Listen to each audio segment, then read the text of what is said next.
This is Dan Dix here reporting for Press for Truth with some breaking news today on the transgender agenda and the fight for parental rights. This just out, 2 Alabama committees have just approved a bill to block transgender treatments for minors. That was just last week, and now as of yesterday, the Alabama Senate has passed this bill to block transgender treatments for minors. So this is potentially a massive precedent-setting case that will hopefully set a ripple effect, not only across the United States, but right on into Canada and all across the world. For those of you who have been watching this channel, you will know I've been covering a similar case in Canada for a few years now in regards to this, where a court ruled that a father could not refer to his own 14-year-old daughter as a girl, and he must comply with her transition. They then went on to say the Canadian courts ruled that the father cannot stop his teen daughter from taking the male hormones. He was then told that he is irrelevant to the medical care of his child when it comes to irreversible hormone treatment. I went down to the BC Supreme Court to hear the father's case against the totalitarian interference in his own child's gender.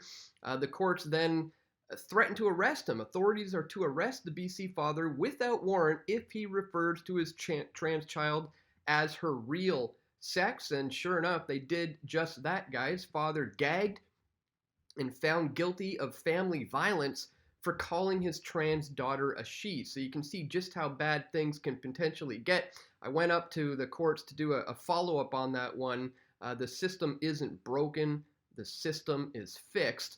Well, now, today, I'm pleased to say that at least somebody is going against that system here in Alabama. So today we're going to cover this article, this very, very, very important story moving forward. But before we do, I'd ask that you guys check out this GoFundMe page, PFT Demonetized. If I had $1 for every subscriber, we could make the MSM obsolete. In case you guys didn't know, back on June 5th of 2019, I was completely 100% demonetized by Google, and they removed one video of mine on the same day that they demonetized me, and that video was called Pedosexuals Exposed, Warning, Children Are Being Sexualized at an Extremely Young Age.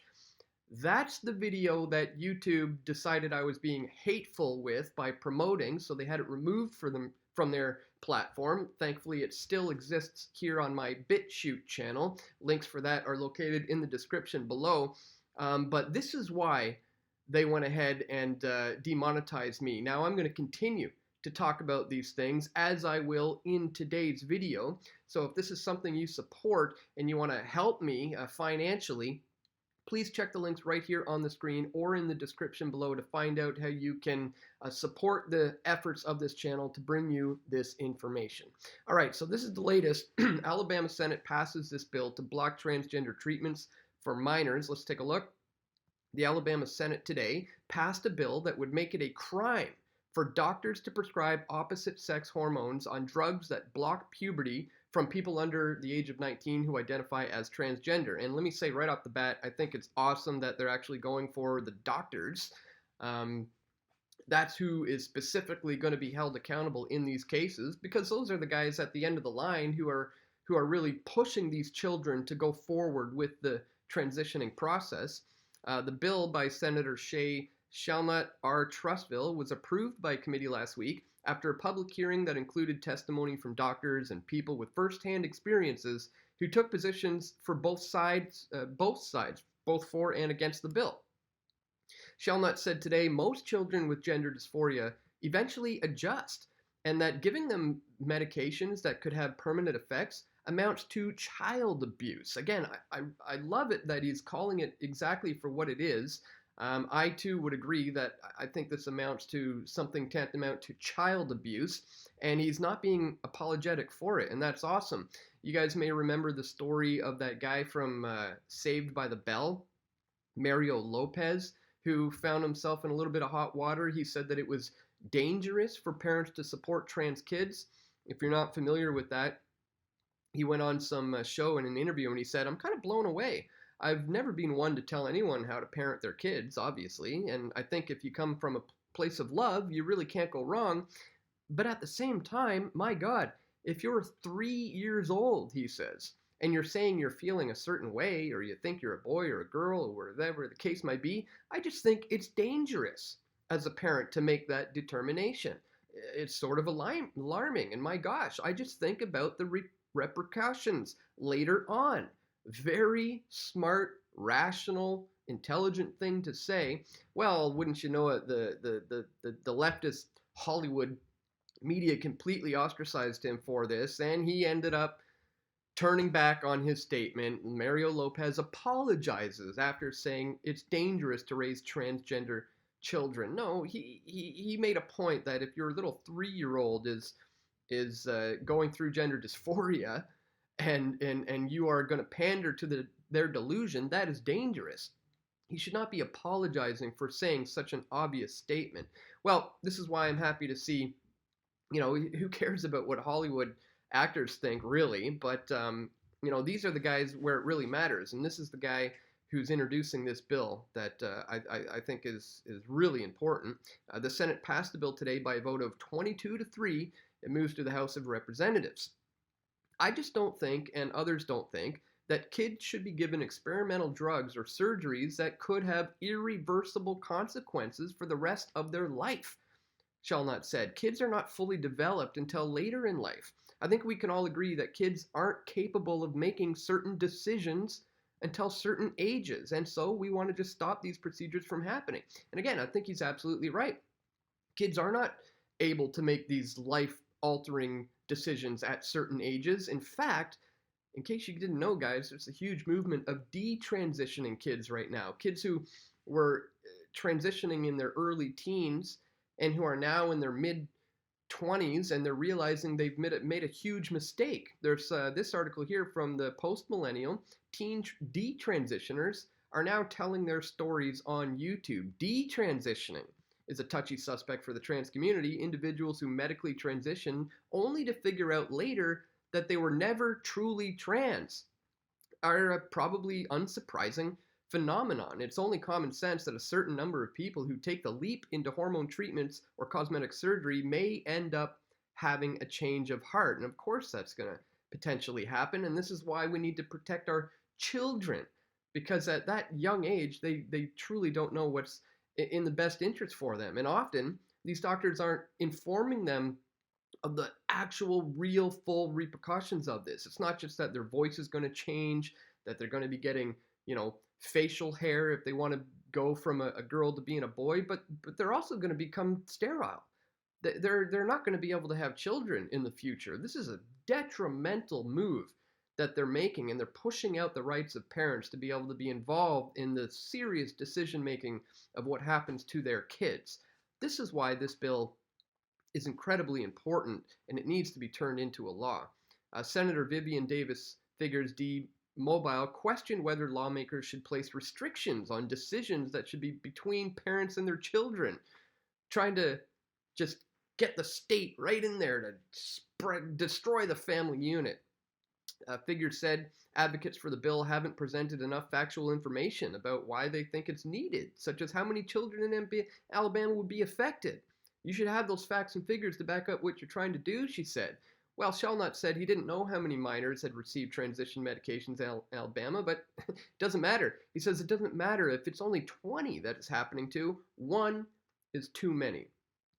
The bill would make it a Class A felony, punishable by up to 10 years in prison, to prescribe, dispense, or administer or otherwise supply opposite-sex hormones or puberty-blocking medications to minors. Again, this is coming down on the doctors, which I think is focusing in the right direction.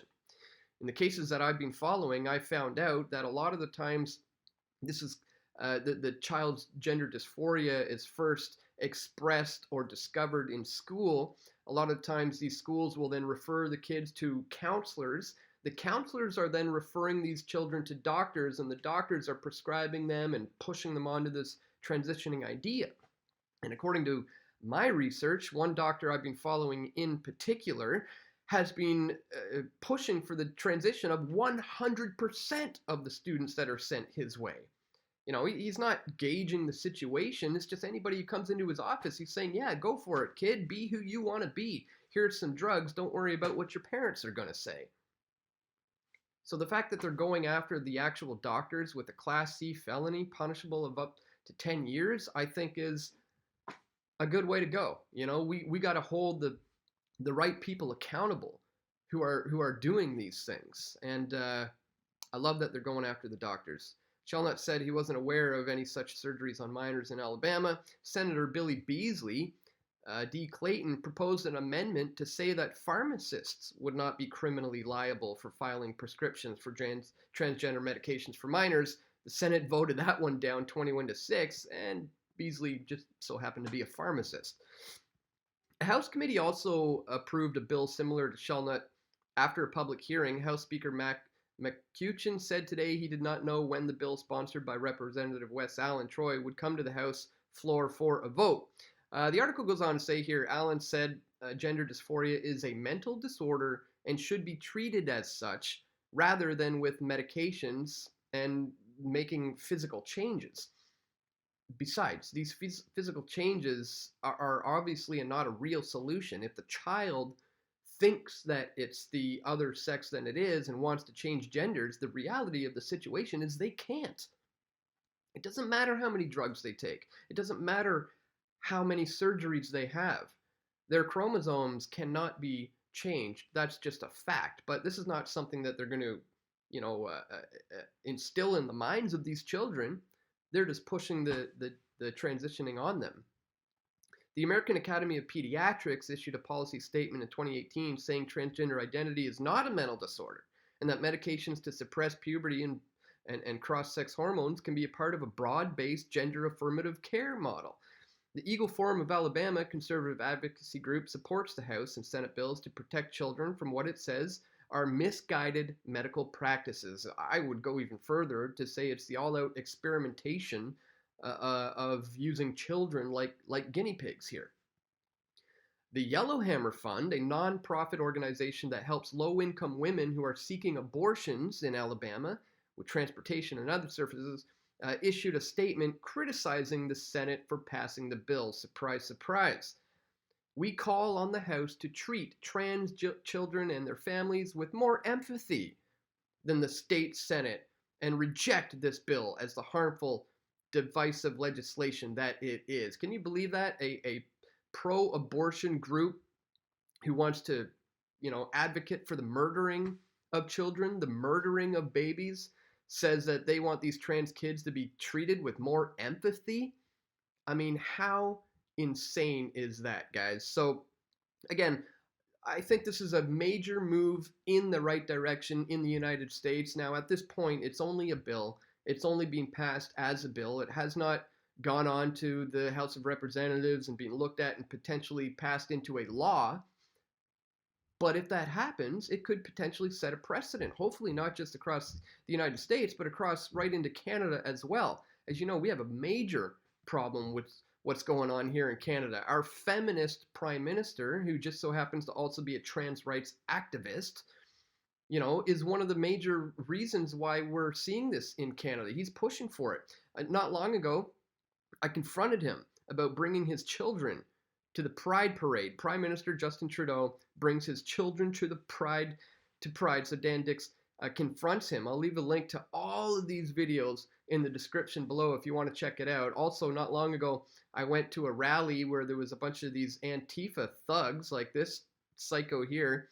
Antifa for trans rights go berserk on a rampage because men aren't women. And I went to just try to have a rational conversation, a rational debate with some of these people. And as you'll see from the footage, they absolutely lost it on me. But it just goes to show just how crazy things are getting in Canada. As I said, I've been tracking this case of the BC father here for almost a year and a half, almost 2 years now. And in fact, I'm still continuing to cover this case. As a matter of fact, I have a rather huge expose coming out on this one. So if you're interested in following up on this particular story, be sure to subscribe to this channel if you haven't already, because I've got something big coming out in regards to that. But I'm also going to be paying attention to this story here. We'll see where this goes, if it eventually does become a law. I really, really, really hope it does. I hope you guys will too. Again, this comes down to protecting our children, parental rights, and the ability for parents to be able to do just that, be a parent to their kids. I think it's absolutely detrimental moving forward. So I wanted to bring this to your attention today.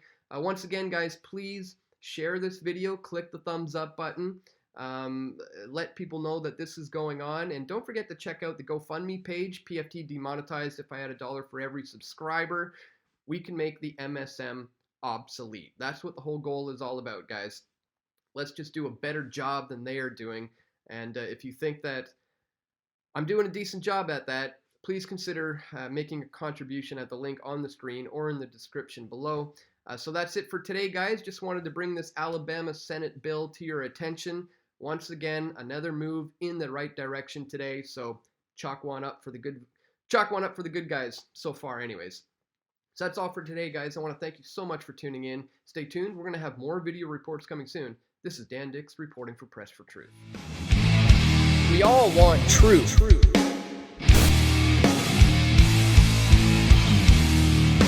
The truth will set you free.